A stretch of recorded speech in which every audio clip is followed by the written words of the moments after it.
Wait, let me adjust all of my audio settings first before we start. I haven't stretched before a show in a while. I was probably due for that. Yeah. All right. Hopefully I'm still there. Hopefully Zencaster is still recording. Okay. So, well, Hey, it seems to be. look at that. Levels? Levels? Yep, levels. Okay, cool. It's a short week. Yeah. I mean, when we record and release on Saturday and then we're right back on it on Wednesday, it doesn't give the content basket a whole lot of time to fill up. So are you saying you think we'll have a shorter show this week? Whoa, not sure that's what, and I'm not sure anything that I said there would even give you that impression. Buckle up, toddlers.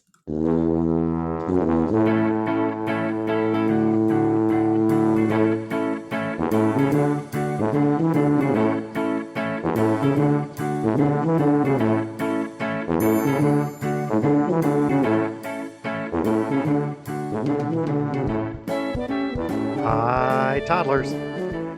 Welcome to Talking to Todd, a weekly podcast with Dewayne Johnson and Todd Prinz, where failure is always an option. Thanks for joining us. Hey, Todd. Hey, how's it going? Pretty good. How are you? Not too bad. Back here in the other studio with the different microphones, so all set to record here from the basement. So excellent. Cool. Also looking forward to a weekend of 101 degrees, I think. So back to weather time. Yeah, it sounds fantastic. And we're in the cool place, not the hot place. And it's 101. I saw a ray gun t-shirt today that said, "Yeah, but it's a wet heat." Just big seller in Florida. More of an Iowa corn sweat thing. But yeah, sure, why not? Yeah, sure. Let's see, feedback, follow-up, and updates. Okay. Toddler number 1. Yep. This wasn't feedback from the show, but feedback from a text exchange that you and I had with Danny.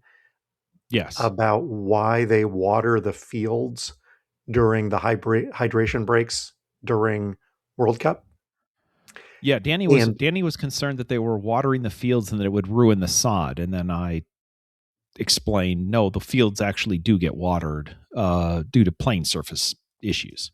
Because they want a certain level of moisture. Yes. Yeah.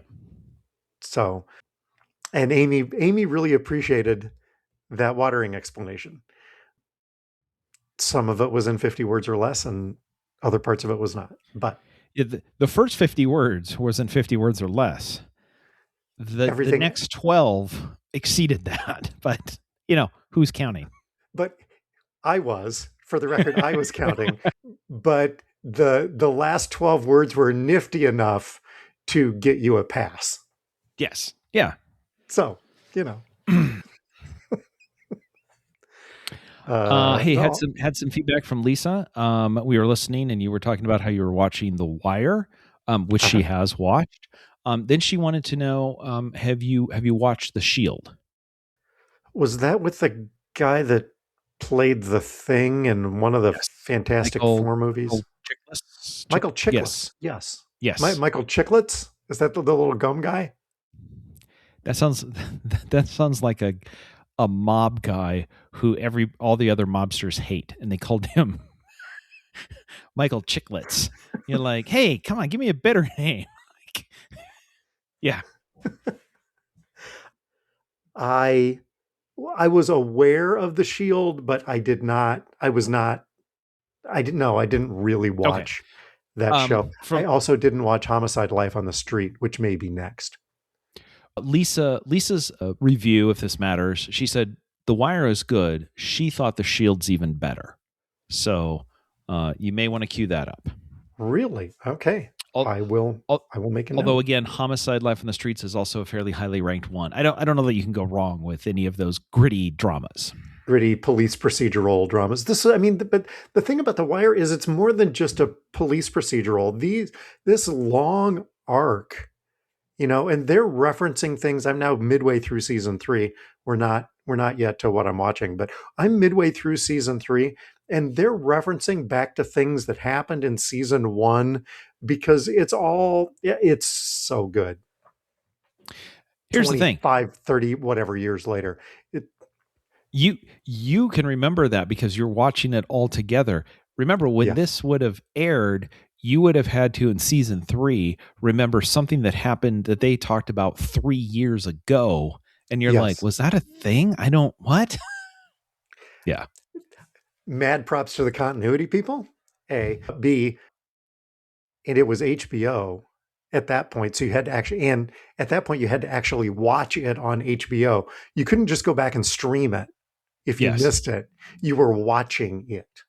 Yeah. So, or watch the replay later that week or whatever. But I didn't have HBO. So you weren't watching it at all. That made it easier. Hey, when are we watching this? We're not. Back in 1993. When are we watching this? I think I'm going to pick it up in 2026. Yeah. Yeah. That sounds like a good thing to do. Sure. Why not? Because I'm sure by that point we'll have solved all of our problems and you won't have anything else better to do except to watch the show. Yeah. That's how that played out. Yes. On demand. On what? You're gonna stream it like from a fire hose? I don't understand any of this terminology. Does this have something to do with surfing? No. Okay. Let's see. Toddler 401k. The cigarettes in China segment was literally the best Todd ought to know I have heard. Smoking. I believe Jim Carrey. That's smoking. It's not another Honeymooners reference, is it? No. Okay. No, it's not. Right. Let's see. And also the last other piece of feedback came from the anonymous feedbacker. Thanks for keeping my construction feedback anonymous. That's what I got. Thank you. Appreciate the feedback, even if it's anonymous. There you go. Any corrections this week? Nope, none on my side. Short week. There you go. How about some follow-up? I love the concept that the amount of time between when we record equals whether we made an error or not. Like if we had 2 more days to really go through the tape, we might find another error. Anyway, that's fine. It's a short week, no errors. That's great. That's fine. Okay. Hey, let's see. Follow up. Turns out Waymos can't handle freedom. This story that comes to us out of, yes. Freedom. Yes. Oh, sorry. This story comes out of PC Mag. Apparently in San Francisco, there was a massive crowd. There were massive crowds for the 4th of July. The company's driverless cars are being blamed for contributing to the traffic chaos before and after. More than 100,000 people gathered near the Golden Gate Bridge for the show. However, they were met with long lines of stalled Waymos, which struggled to maneuver around the crowds walking along the roads near the historic bridge to see the fireworks. A police officer stood by, just looking at the entire line. And then after they left, there was a similar scene, but then there was a tow truck nearby. I was assuming that they were just closing the doors to the Waymos, but apparently they were trying to take one Waymo away.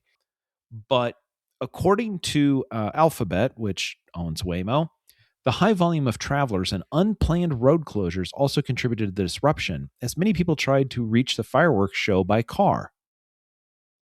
Wait, Americans went to a fireworks show outside of the city and they went by car. Oh.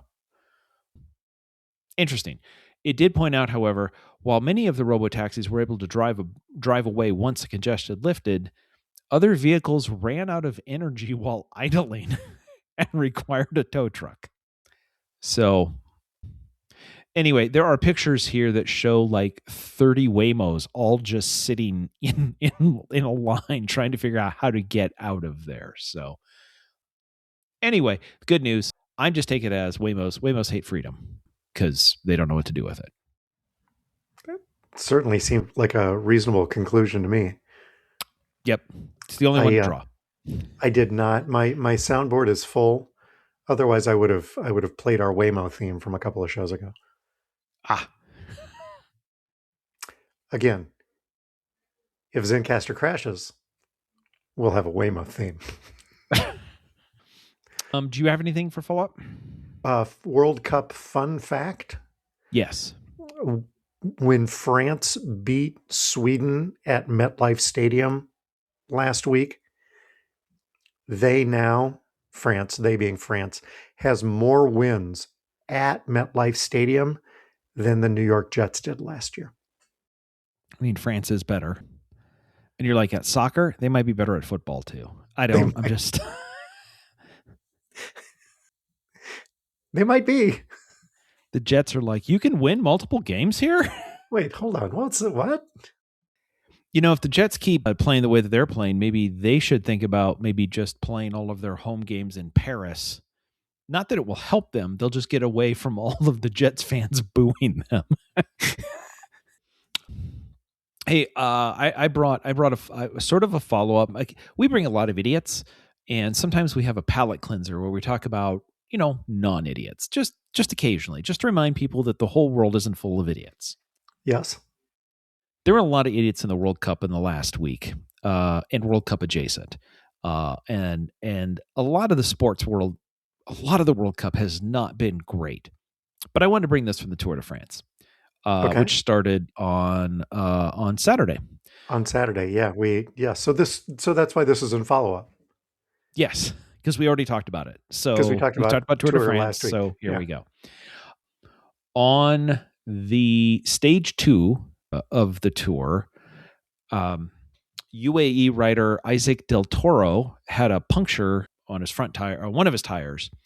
And so he's on the side of the road kind of waving his arms, and his team car goes whizzing by him.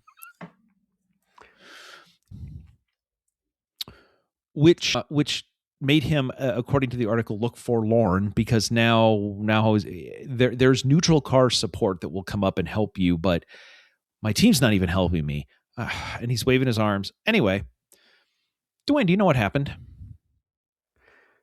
A rival team pulled over and helped him? No. 2 rival teams pulled over to help him. Visma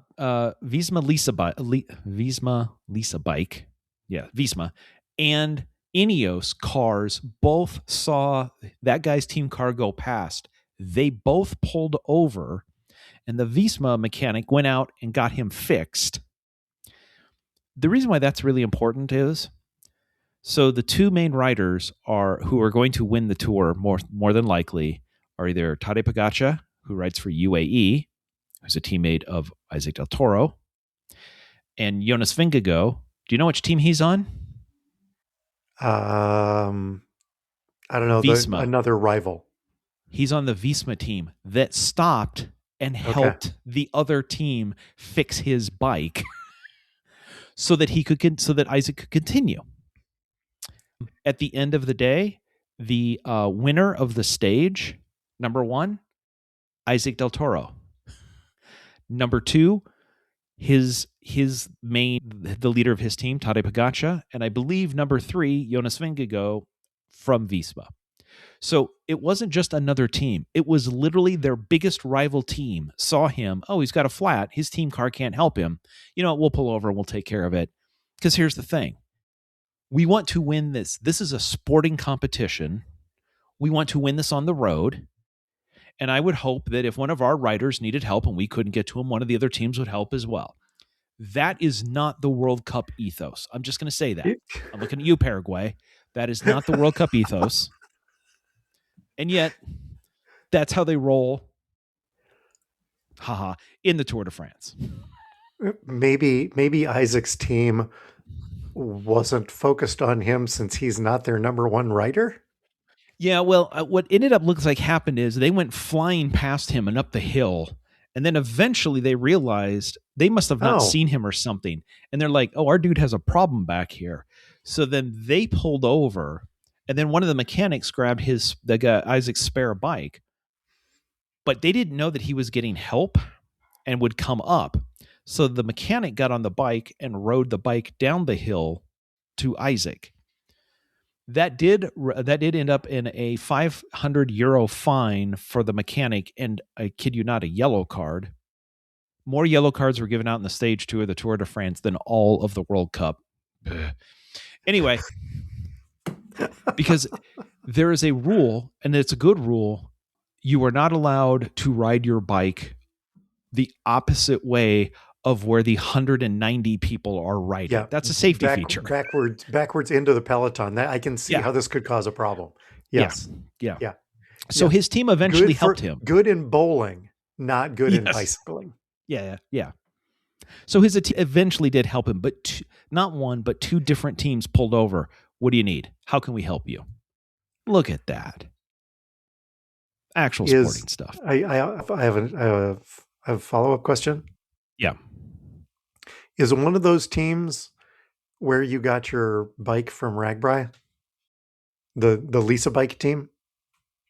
Isn't that what you did when we went on Ragbri?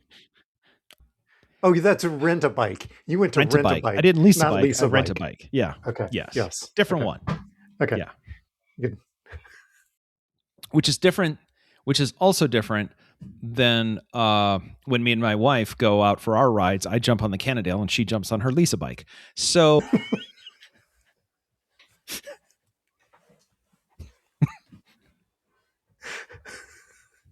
yeah, that tracks. Yep. Yep. A quick Yambo report. Yes. This was a Cubs game. I'm a little disappointed in Yvonne because I didn't get a message from her. Shane Baz threw a Yambo pitch on Tuesday night for the Orioles against the Cubs, 84-84. And then same game later, Matthew Boyd for the Cubs, 93-93. So Tuesday night was a big Yambo night. If you'd have had money betting on the Yambo pitch on Tuesday night, you'd have won big time. So, is this the first time in recorded history that there have been double Yambos? And recorded history being like 3 weeks? It's happened in the last 3 weeks. It normally happens from the same pitcher, not from pitchers. That's an added bonus that it happened from pitchers on opposite teams. But when you brought this up, I thought this whole thing was kind of stupid. No worse than most of what we do.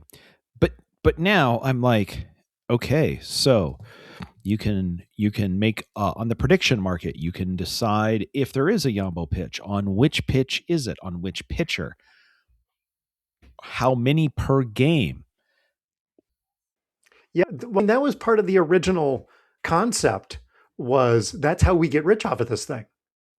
Is we get a little slice of every bet that happens. Yeah. Trifectas, quadfectas, you gotta whatever. Yeah. Yeah, Yambos. Feels like I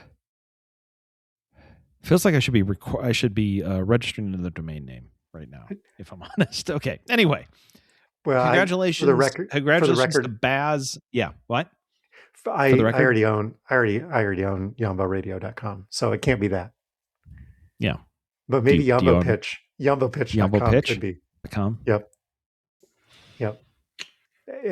While we're talking about this, Josh has already registered it. So there you go. This feels like yes, never mind. Anyway, don't want to give anybody else any other ideas. Too late. Oh well. Anyway. Do we have any? Yeah, you're gonna make it all 220? Yeah, 220, 221, whatever it takes. Well, you sound like a pretty handy guy. Did we have any construction updates this week? See, I'm learning. You are learning. Yes. And no. Okay. Nothing over here either. Okay. I think I can. Can I safely delete 220, 221 from my soundboard and put something else back in? I think you can move it off the soundboard. Keep it handy. But keep it handy, just in case. Okay. Cool. Business meeting. Check. Okay, so let's see. How about Todd's Tech Corner as brought to us by the Taylor Center for Technology Policy? Yeah, so I think last week we discussed that good news that our website didn't redirect to our old site that no longer worked. Bad news, it didn't redirect to the new site. But apparently you went in and looked and it's now working. It's now working. So if you go to talkingtotodd.com, you'll actually go somewhere. So success. Good work, Todd. Good work out of you. Thank you. This is one of those things that just catches that you learn over and over again, which is anytime you screw around with DNS, you got to give it time to propagate. And clearly when I was testing, I didn't give it enough time. So, make the change. What do you think? 20 minutes, 30 minutes? How about 5 days? Yeah, that should be fine. So we're just not patient enough. There you go. Damn it. I want my website now. Let's see. Should we do? Oh, we're going to do this week, aren't we? Dwayne's never going to guess it. Who, me? Never, ever going to guess it? I don't know. No, Dwayne's never going to guess it. Yas Queen? Never, ever going to guess it. That's right. That sound means it's time for Dwayne Guess a Number. America's favorite game. Is it America's favorite game holiday edition? What do we got this week, Todd? Yeah, I thought since we're past the 4th of July, now would be a good time to ask you a couple of 4th of July numbers. So, sure.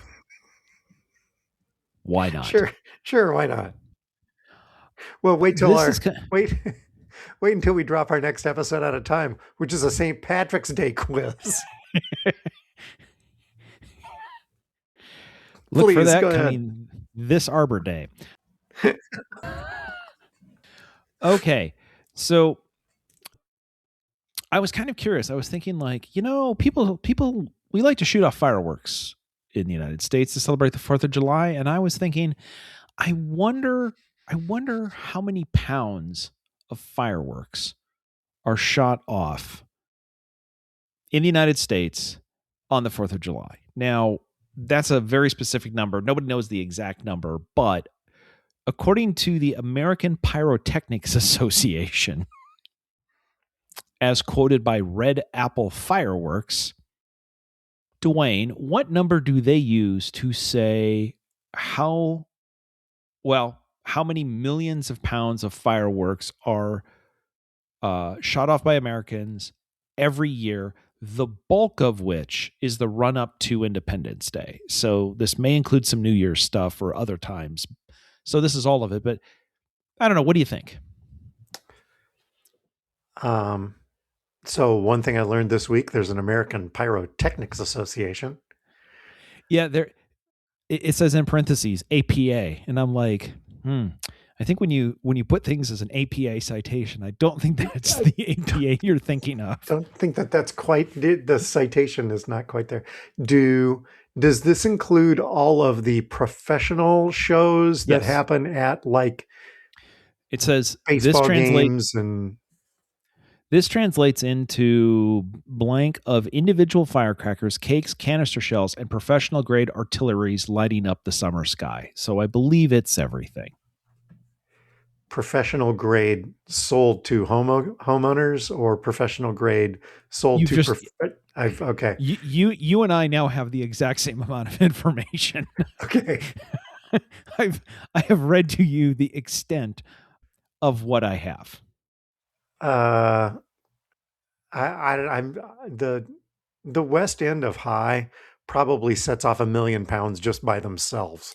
We don't have to leave our porch to see a fireworks show. We just have to look down the hill off of our back porch and watch them go nuts. Heck, I don't know. This is an insane number. This is why this is a perfect number. Solid work, Todd.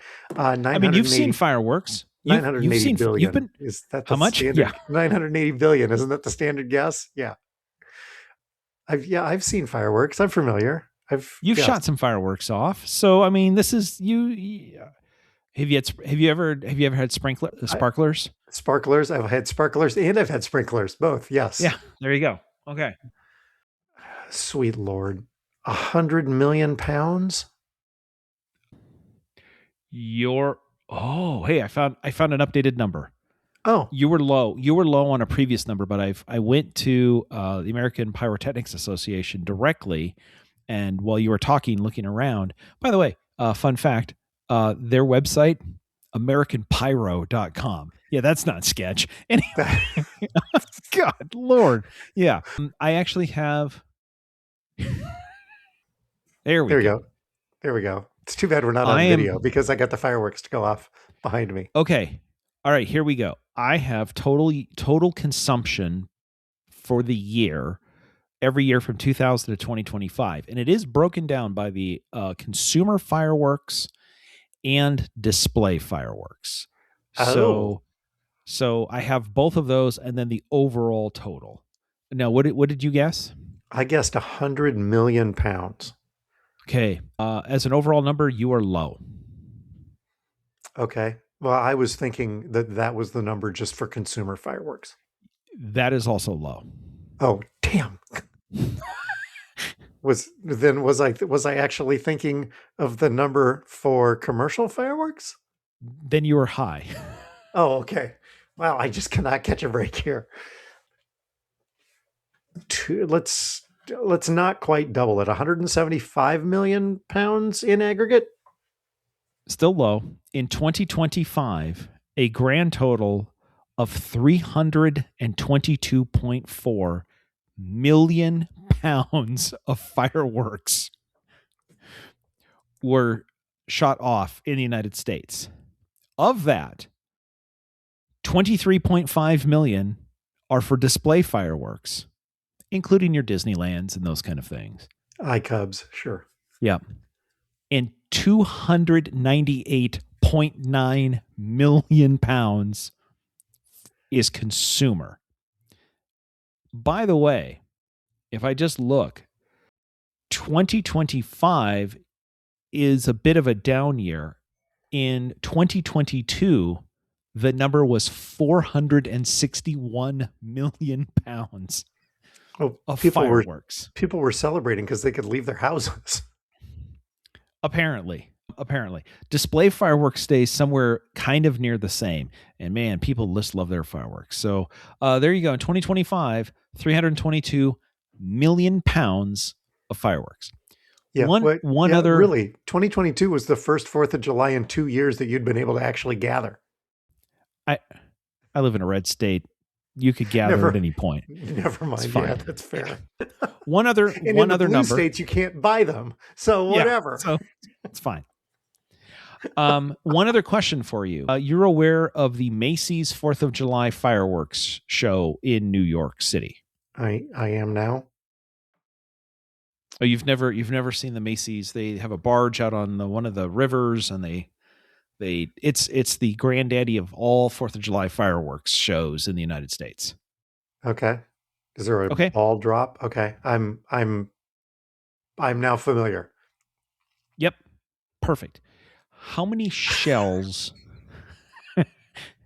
Oh, it's in the Hudson River. It's from multiple barges in the Hudson River. You can't put all this on one barge.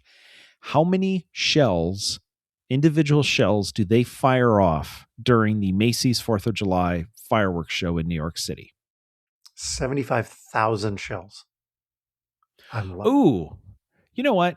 You're a little high, but you know what? It's 60,000 individual shells. I'd hate to be doing that. I'd hate to be doing that with one of those click sticks that turns you'll have to click. Nope, this one's each one. Hey, I think this one's out of oil. Yeah.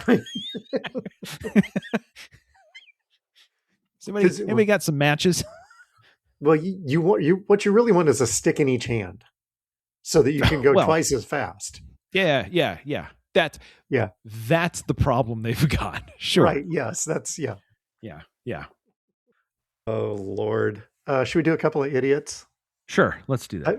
I've got a couple of idiots that I brought for you. Okay. This is a local story. Dateline Des Moines. Hello. The Des Moines Police Department says 2 separate OWI investigations led to the arrests of a father and a son on the city's south side late Sunday night. The first incident happened just after 10:30 p.m. The officers responded to the report of a vehicle stopped on the wrong side of a road and located a vehicle that had left the road and hit a fire hydrant. In a separate incident, on the same night, just after 11 p.m., his son was observed driving a vehicle recklessly near Southwest 9th and Watrous Avenue. An officer attempted a traffic stop. Suspect fled, and the pursuit began in the 1000 block of Randolph Avenue. Both father and son arrested for OWI within 30 minutes of each other on separate sides of town, just in case you were curious. The first guy that they found asleep in his car and had to wake him was charged with a second offense of OWI, driving while barred, wasn't supposed to be driving anyway, possession of a controlled substance, interference with official acts, and failure to maintain control. And my first reaction was, wait, he was asleep and the car was parked. How is he not in Oh, I forgot the part about where he drove off the road and hit a fire hydrant. That would be the failure to maintain control part. The son, he was arrested and charged with OWI. Third offense, eluding, driving while barred, also has lost his license, and reckless driving. Anyway, there was also an unrelated arrest warrant that was active for the son. Des Moines police is using the incidents to remind drivers to make plans for a safe ride if they're impaired by alcohol or substances. But maybe don't call Waymo if there's fireworks, because you may not be getting home anyway. Right. Anyway, that's what's going on in Des Moines. That was late Sunday night. So it's kind of a 4th of July story, but more of a 5th of July story. Maybe they had a 5th. Maybe that's what the deal was. When you said driving while barred, my first thought was he driving to go act in a Shakespeare play? But you said barred. Different story. Yeah. Well, they were both barred after they were arrested. Apparently that's not going to stop him from driving, though. No, clearly not. No. Although, you know what? Actually, that's a heck of an idea. Instead of calling it OWI, just driving while barred, you were in the bar and then you're driving home. You're still barred. They charged me with being drunk in public. I didn't want to be drunk in public. I wanted to be drunk in the bar. They put me in public. I want to be drunk in a bar, which is perfectly legal. Arrest them. Oh, he's so funny.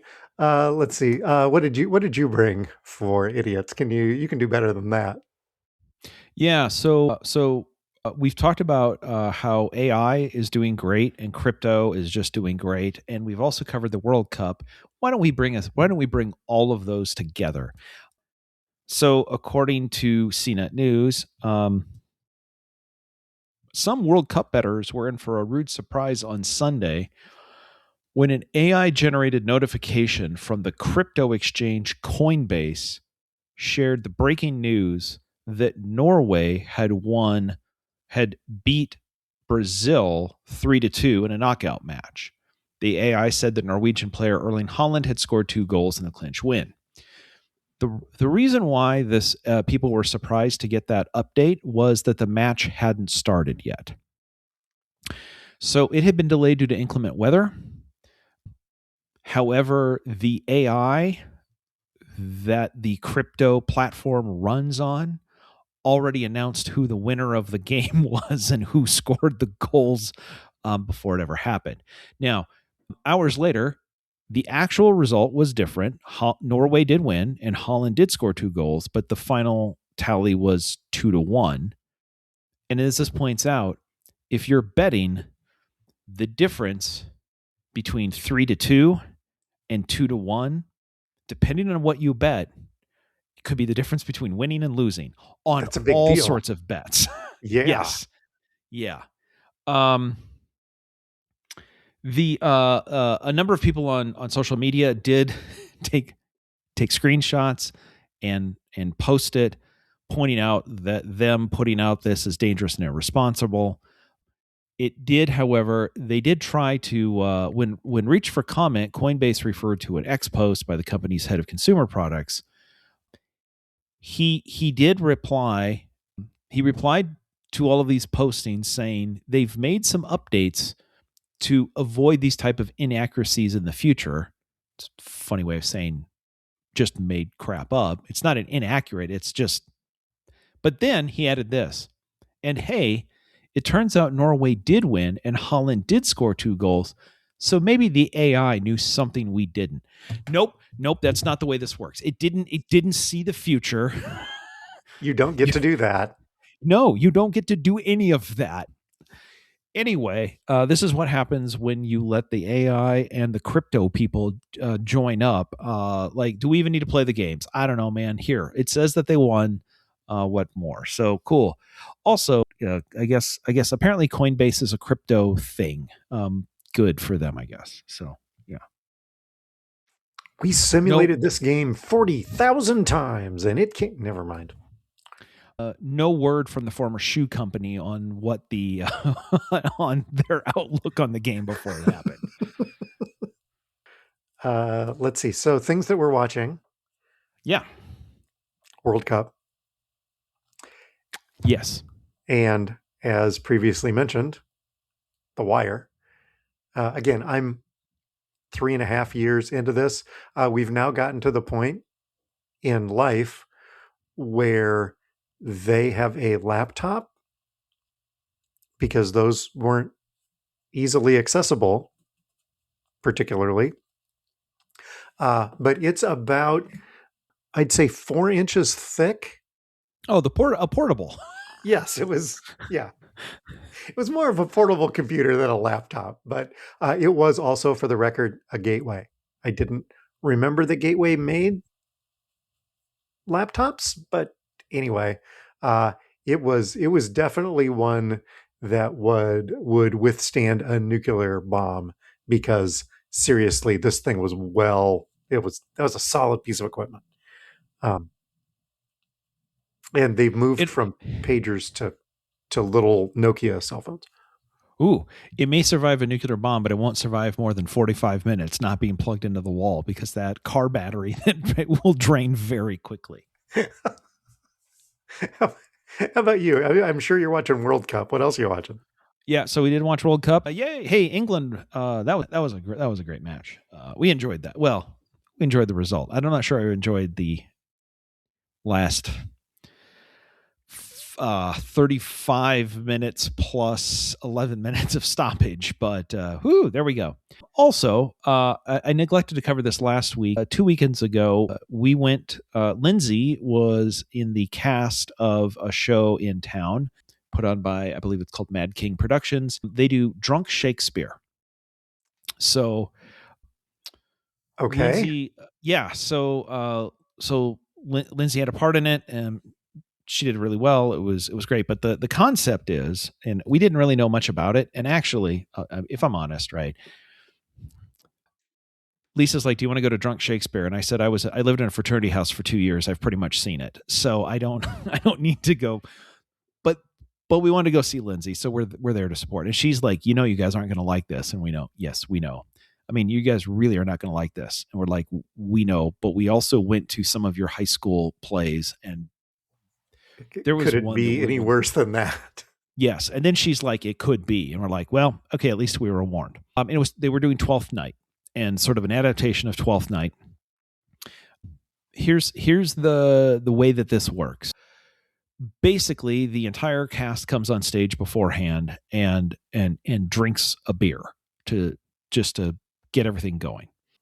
Then there are Venmo codes on your seats in front of you. And during the first act, I think that's how this works. You could Venmo like $5 to the theater and put the name of the actor, and whoever were the top 3 actors who got the most votes before the second act, they had to come out, and then they also had to drink another beer. Well, they'd raised so much money doing that, they just had the whole cast come back out and drink another beer. And you're like, okay, Drunk Shakespeare.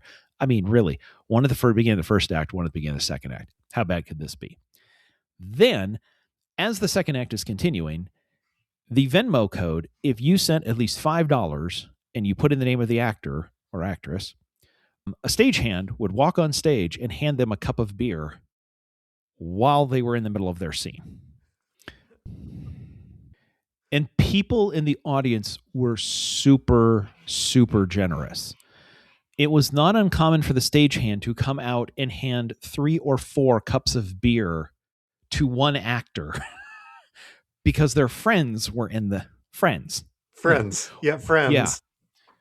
And then they were drinking the beer on stage. So things got a little derailed in the second act. There was a lot of, not a lot, but there were multiple cases of, what's my line? What am I doing? That part's not bad. Here's where things really went off the rails, though. The audience at the beginning of the show, they point out that heckling is welcome. This is Shakespeare. This is not, Shakespeare was used to people heckling. Okay. Also, the bar is open during the entire show. So people were themselves getting multiple beers. Well, they weren't getting technically multiple beers. I think that would cause them their license. Anyway, whatever. So here's what we learned. Utah. If you go to Drunk Shakespeare, what we learned was the cast can be drunk or the audience can be drunk. But if both the cast and the audience are drunk, it is not an entertaining thing. Sitting next to us, we had a guy who had lots of beers and thought he was the funniest guy out there. Fun fact, again, I live in a fraternity. I've dealt with many of these people. If the more you drink, the more you think you're the funniest person, you are the least funniest person. The theater actually had to come and ask him to knock it off. Again, too much drunk. Yes. If you have the drunk audience yelling things at the sober actors to see if they can, that'd be great. Or you can have the cast completely drunk and everybody else is just behaving themselves. We did anyway. However, we did watch it. To be honest, I got done with it and I'm like, you know what? I didn't hate it. Wouldn't have mind seeing it again. One, either the audience isn't drunk, or two, actually, because they had pared it down and kind of made some choices, I said, you know what? I would actually like to see this cast just do the show without the drinking, because there was some interesting stuff. And eventually we got to the point of like, we're not going to understand how this exactly ends because the cast no longer really knows how this is going to end. So, I mean, the story overall, you understand, but like the way the character, like, you're like, well, is this show going to end, or are they just, the show's going to end? Are we going to get to the end of the story before the show ends? I'm not clear. Anyway, not sure. Drunk Shakespeare. Yeah. It sounds more like the play that goes wrong. Yes, that is. There wasn't a lot of on the play that goes wrong. However, you've got set pieces falling down. Yes, you can't do that with drunk actors. Yeah. Everybody's sober in that, and it's the play that's going wrong, not the play. That's going wrong anyway. But Lindsay did great. We enjoyed going to see Lindsay. That is probably also the last time we will go see her in one of the Drunk Shakespeare productions. But there you go. If anybody's in Salt Lake City and wants to go, I'll let you know how to get tickets. So the thing I learned this week. Yeah. I was golfing on Thursday, and one of our regulars on Thursday afternoon couldn't play, but he sent his knee doctor to play with us. Recently retired doctor here in Des Moines, who I had not met, but worked on Steve's knees, orthopedic surgeon. Nice guy. We're playing along, and something came up about the Drake golf outing that I referenced a couple of weeks ago, that with Zach Johnson and whatever. And Ian, the doctor, said, "Oh, were you at that?" "Yeah, I was at that." "Yes, I was at that." "You were at that?" "Yeah." Yep. I was on the planning committee. "Yeah, it was really super. Great day. Really great." "So what's your connection to Drake?" And I told him, and I said, "Well, what's your connection to Drake?" "Well, my dad I didn't go to Drake. I took some summer courses there, but my dad taught in the history department. Like, really? Wait a second. Was your dad TK Lynn? Yeah, I had your dad. Ian's 60. His dad was, I don't know, probably in his mid to late 50s when I had him, maybe in his early 60s when I had him. But so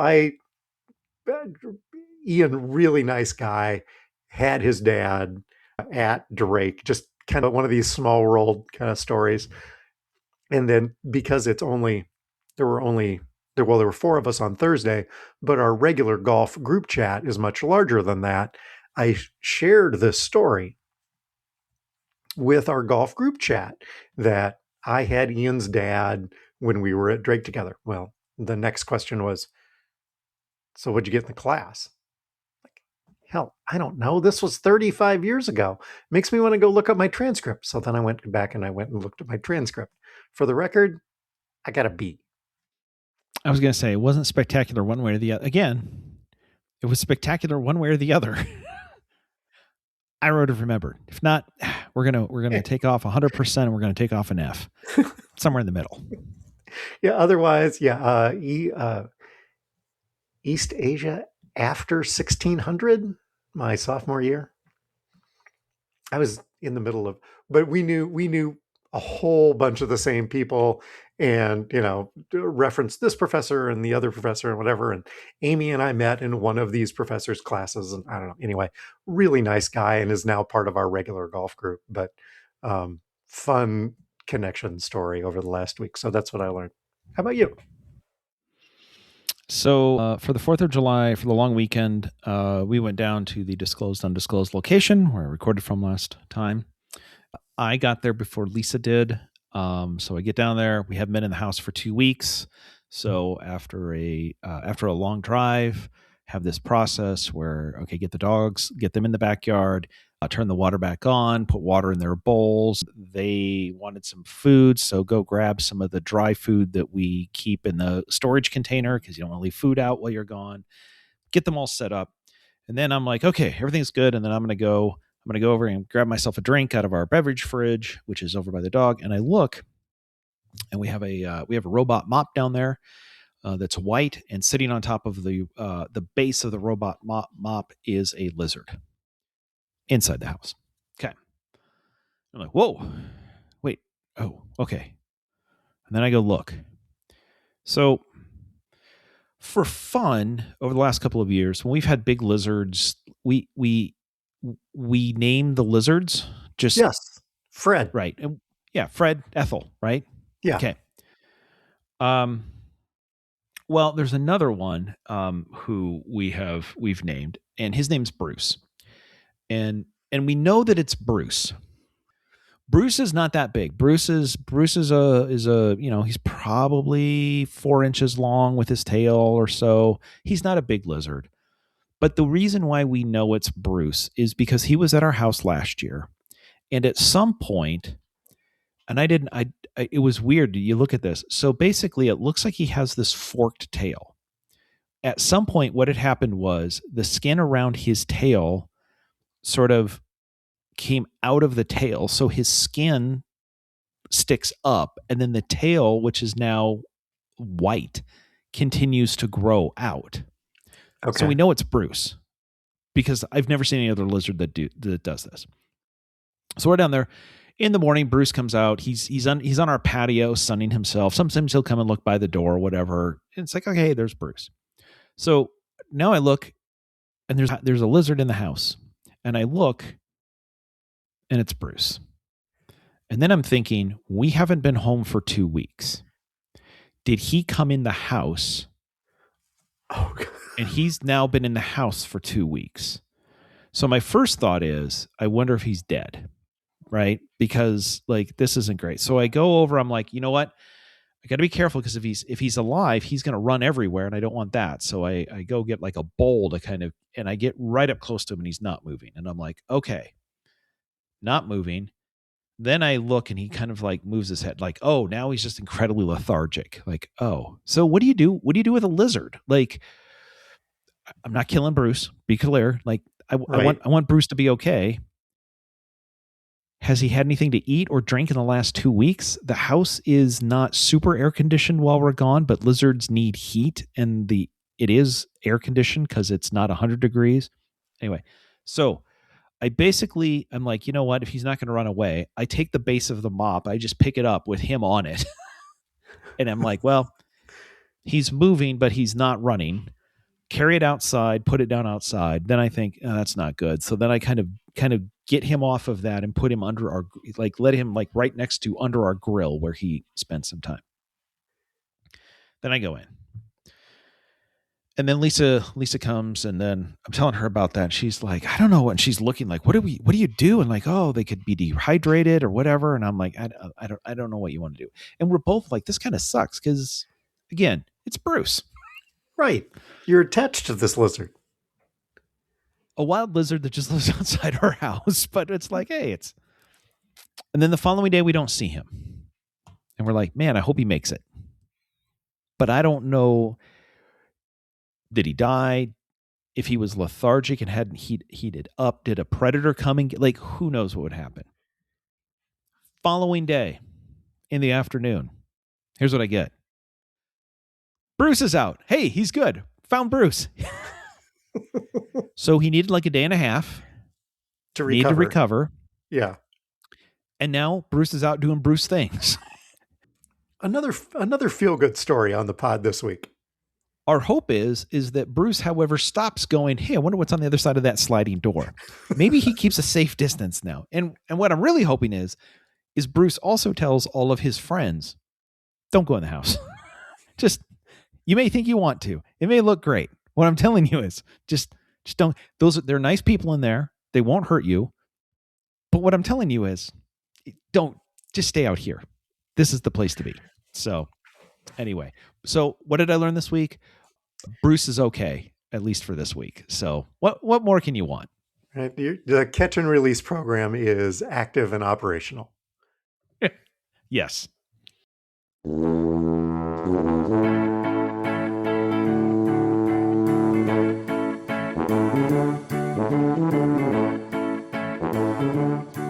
The music is Happy Boy by Kevin MacLeod. You can subscribe to our award-winning podcast with visiting Superior Player of the Match, Todd Prinz, wherever you get your pods. I don't even know what that is. Okay, sure. You can search. It's World Cup week. You got an award for having great stories this week.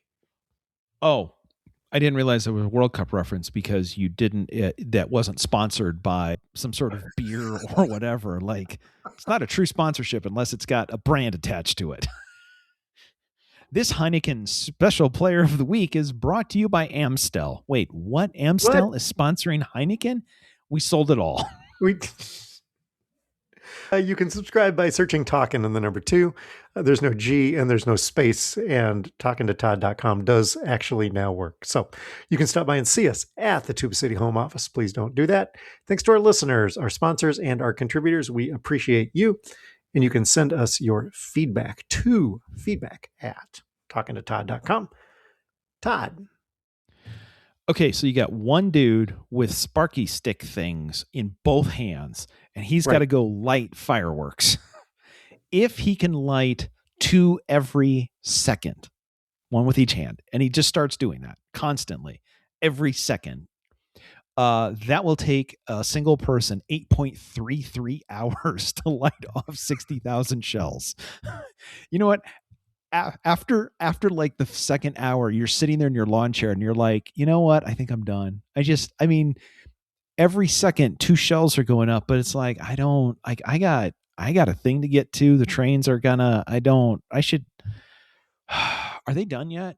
You know what? You just walk away. We're going to need a team. We're going to need, we're going to need a team or some kind of system that would light multiple. This seemed like an extraordinarily bad idea at hour 4. Like, man, is my arm tired. I got to pee. Should have thought about that before you started. Come on. People are waiting. We're probably going to have some fireworks debris to clean up next week. Until then, we're here. We're talking to Todd.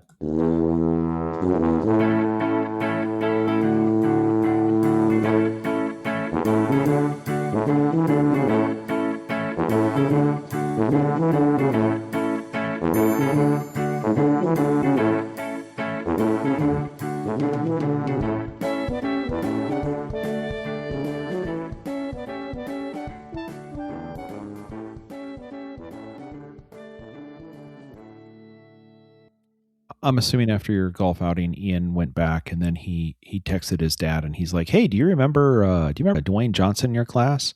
And his dad texts back, "The Rock? No, I would have remembered that." Didn't he go to Miami? Do you want to try something else? His dad passed away 10 years ago. I kind of assumed he probably did. I figured the joke still works. Rest in peace.